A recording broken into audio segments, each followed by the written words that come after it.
안녕하세요 여러분. 천 가지의 걱정이 있다가도 몸이 아프면 그 모든 걱정을 다 잊어버린다는 얘기 들어보셨죠? 무엇보다 건강이 중요하다는 얘기인데요. 지난 며칠 동안 제가 눈이 좋지 않아 코리아타운에 있는 안과를 2번이나 다녀왔습니다. 수년간 계속되는 지병인데 원인을 찾을 수 없어 치료가 되지 않고 있는데요. 원인을 알기 위해서는 UCLA나 USC 대학병원에 가서 내과적인 검사를 포함해서 여러가지 검사를 받아야만 한다고 하는데, 의사 선생님께서도 보험 적용이 되지 않더라도 한국에서 검사하는 게 저렴할 것이라 하니 미국의 의료 시스템은 살아갈수록 참 실망스러운 생각만 드는 것 같습니다.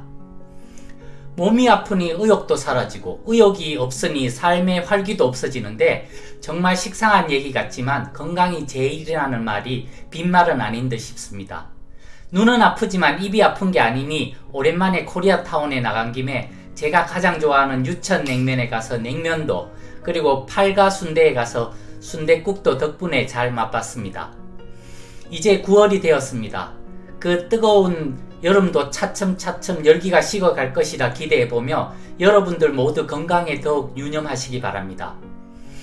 지난주에는 조지아주 아틀란타의 현대 자동차 공장에서 불법 체류자 단속이 있었고 475명이 체포되고 그중 한국인만 300명 이상이 체포된 사건이 있었습니다. 이 일로 인해 한국의 뉴스와 신문 그리고 일반 여론들은 트럼프 대통령과 미국을 비난하는 류의 보도들이 대부분이었는데, 저는 좀 의견이 다르긴 합니다. 미국의 대규모 투자한 회사에 단속이 있었던 사실이 잘못된 것이 아니라 현대 측에서 일을 할 수 없는 비자를 가진 분들을 고용해서 불법적으로 일을 한 것이 잘못된 게 아니란가 생각을 합니다. 그래서 앞으로 이런 편법적인 혹은 불법적인 일을 하게 된 관행을 고쳐나갈 방법들, 혹은 미국 측에 합법적으로 이런 일들을 해나갈 수 있는 법적인 방법들을 요구하는 것이 먼저가 아닐까라는 생각을 해봅니다. 한국도 이제는 법적인 질서가 많이 정립된 것도 사실이지만 미국에 20년 이상 살면서 느낀 점은 법대로 하는 것이 가장 빠른 길이며 마음 편한 방법이라는 것을 항상 느끼며 살아가고 있습니다. 부디 한국의 매스컴이나 신문들도 국수적인, 그래서 논점을 흐리는 보도를 하기 이전에 우리가 무엇을 잘못해서 이런 일이 발생했을까라는 보도가 먼저 되어야 하지 않을까라는 생각을 해봅니다. 오늘의 신인의 이민 이야기에서는 생각만으로는 쿠키를 먹을 수 없다, 나는 친일파인가, 조국의 발전이 이민자들의 기쁨, 식빵과 호떡을 구우며 라는 얘기들을 함께 나눠보겠습니다. 2006년 4월, 생각만으론 쿠키를 먹을 수 없다. 어린 시절 누나들 틈에서 성장한 탓인지 나는 유난히 요리에 관심이 많았다. 요리에 관심이 많다니 뭐 대단한 소질이라도 있는 것 같지만 사실 된장찌개나 김치찌개 또는 부대찌개 정도를 만들 수 있는 게 요리 실력의 전부이지만 일반 한국의 남자들보다는 부엌에 있는 시간이 많지 않을까 싶다. 어릴 때부터 빵이나 과자를 구워보고 싶은 욕심이 있긴 했지만 예전 한국에서는 오븐이 있는 집이 그렇게 흔치 않다 보니 그저 책이나 그림들을 보면서 대리만족을 얻는 게 전부였는데, 미국에 오니 집집마다 오븐이 딸려있어 틈틈이 제과 제빵 장비들을 조금씩 사다 놓고 빵을 구워볼 기회를 보고 있었다. 일반 슈퍼마켓에도 빵이 주식인 나라답게 제과 제빵 장비가 다양하게 준비되어 있었는데 막상 시작해보려니 이런저런 필요한 것들이 생각보다 많은 듯 했다. 대충 준비가 끝나고 내가 어릴 적부터 가장 만들어보고 싶던 카스테라에 도전을 했다. 인터넷에서 이런저런 정보들을 구해 막상 시작하고 보니 걱정하던 것보다는 모든 게 너무 쉽게 느껴졌다. 물론 처음이다 보니 몇 가지 실수는 있었지만 그럴듯한 작품이 나왔고 신이랑 신이 엄마도 맛있다며 칭찬을 해준다. 칭찬에 용기를 내어 내가 가장 좋아하는 샤브레 쿠키와 버터링 쿠키도 구워보았다.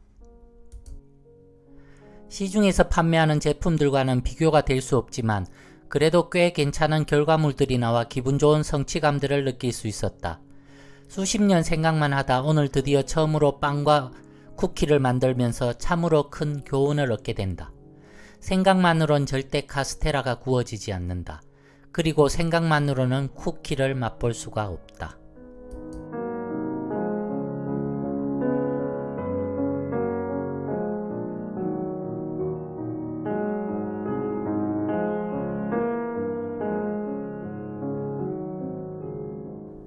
2006년 4월 나는 친일파인가?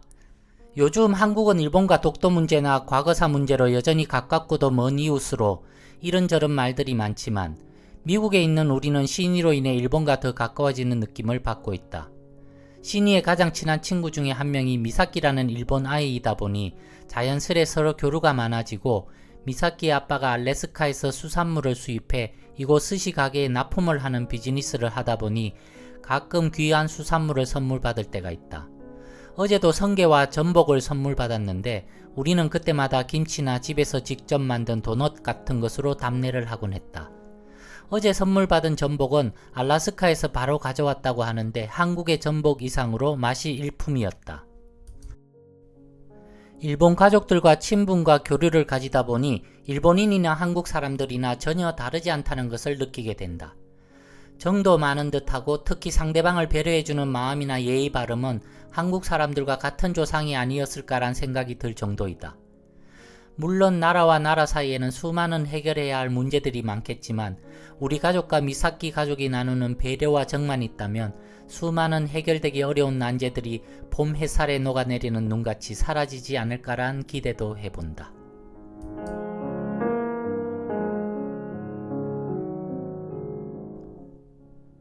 2006년 4월 요즘 미국에서 가장 흔하게 볼 수 있는 메이드 인 코리아 제품은 한국산 자동차인 듯하다. 1995년 미국에 관광을 잠시 온 적이 있었는데 유독 고속도로에서 고장나 서 있는 차들 중에 한국 자동차가 많았고 망가진 채로 달리는 차 중에도 유독 한국 차들이 많아 보여 마음이 좋지 않았던 기억들이 있는데 요즘은 일단 그때 10년 전보다 훨씬 많은 한국 자동차들이 프리웨이를 질주하고 있고 꽤 고급져 보이는 한국 자동차들도 훨씬 많이 눈에 보인다. 그리고 휴대폰들도 자세히 보면 삼성 휴대폰의 점유율이 꽤 높은 듯 보였다. 가끔 베스트바이 같은 전자양품점에 가보면 삼성 냉장고, 세탁기, TV, 컴퓨터나 LG 가전제품들도 꽤 많이 눈에 보인다. 심지어 집 앞의 슈퍼마켓에서도 한국의 컵라면을 쉽게 구입할 수 있다.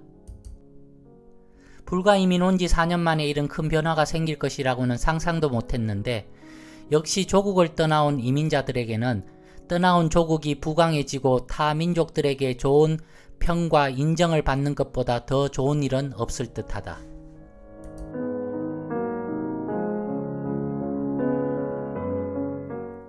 (2006년 5월) 식빵과 호떡을 구우며 미국 이민 생활이 이렇게 무료하고 외로울 줄 진작에 알았더라면 이민을 오지 않았을지도 모를 일이지만 물은 엎질러졌고 나름대로 허전하고 외로운 이민 생활을 달래려 취미를 가져보자니 또 시간이 허락치 않는다.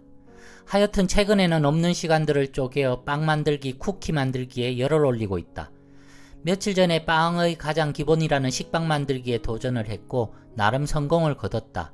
밀가루를 반죽하고 발효시켜 오래 치댈수록 고소하다 하여 30분간 땀을 뻘뻘 흘리며 반죽을 치댄 후 빵을 구우니 신기하게도 제과점에서 나던 빵 굽는 향기가 온 집안을 채운다.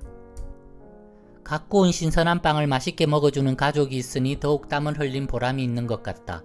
발효빵을 만들어 보니 자신감이 생겨 이민 후 그렇게도 먹고 싶었던 호떡과 춘장을 구입해 짜장면도 만들어 먹었다. 꿈도 많았고 희망도 많았던 미국 이민 생활이 요즘은 거의 한국 음식 만들어 먹는 것과 한국 드라마 보는 것이 삶의 즐거움의 전부가 된 듯해 조금은 서글프기도 하다. 진흙 속에서도 아름다운 꽃은 피듯이 이른 몸이 건조한 이민의 삶 속에서도 무엇인가 아름다운 일들이 잉태되어 가고 있을 것이라는 희망을 가져보며 달콤한 호떡을 한 입 베어 물어본다.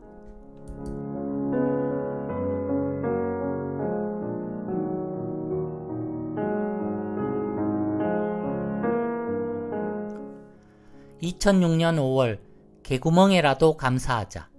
작년 3월 평생 처음 그것도 말이 통하지 않는 미국 땅에서 장사를 시작하면서 여러가지 상황이 급박하여 1년 후에 문을 닫아야 할 상황이 올지도 모르는 가게를 인수하고 시작은 했는데 막상 1년이 지나 2배로 오르는 렌트비를 감당할 여력이 되지 않아 문을 닫아야 하는 상황이 다가오니 앞으로의 생활이 암담하기도 하고 그동안의 피땀 흘린 노력들이 안타깝게도 느껴졌다. 이런 상황을 뻔히 알고 있으니 몇 개월 전부터 건물주에게 편지를 보내고 사정사정을 했지만 계약서에 사인을 가장 중요하게 여긴다는 미국 땅에서 돈 앞에는 피도 눈물도 없다는 유대인 건물주에게 보낸 편지는 매번 폐기 처분되었는지 그에 대한 답은 강감무소식이다. 기존의 렌트비 지급 계약이 끝나는 5월이 다가오고 거의 모든 것을 포기할 때쯤 마지막으로 보낸 편지에 건물주의 답장이 왔다. 2,400불을 올리겠다는 기존의 계획을 철회하고 1,000불만 더 올리고 내년에 추가로 600불을 더 올리겠다는 서류를 보내왔는데 주위에서는 이런 일이 거의 불가능하다며 축하를 해준다. 결국 2,400불 인상에서 1,600불로 인상이 된다니 그렇게 큰 금액 차이는 아니지만 일단 한숨을 돌릴 수 있는 상황은 되었다. 하늘이 무너져도 솟아날 구멍이 있다는 우리네 속담이나 한쪽 문이 닫히면 또 다른 한쪽 문이 열린다는 영화 사운드 오브 뮤직의 대사같이 대문은 아니지만 빠져나갈 쪽문이 열린 것이라도 감사해야 할 듯하다. 10번 찍어 안 넘어가는 나무가 없다는 속담이나 두드리면 열린다는 성경 말씀의 뜻을 오늘에야 제대로 알게 되는 것 같다.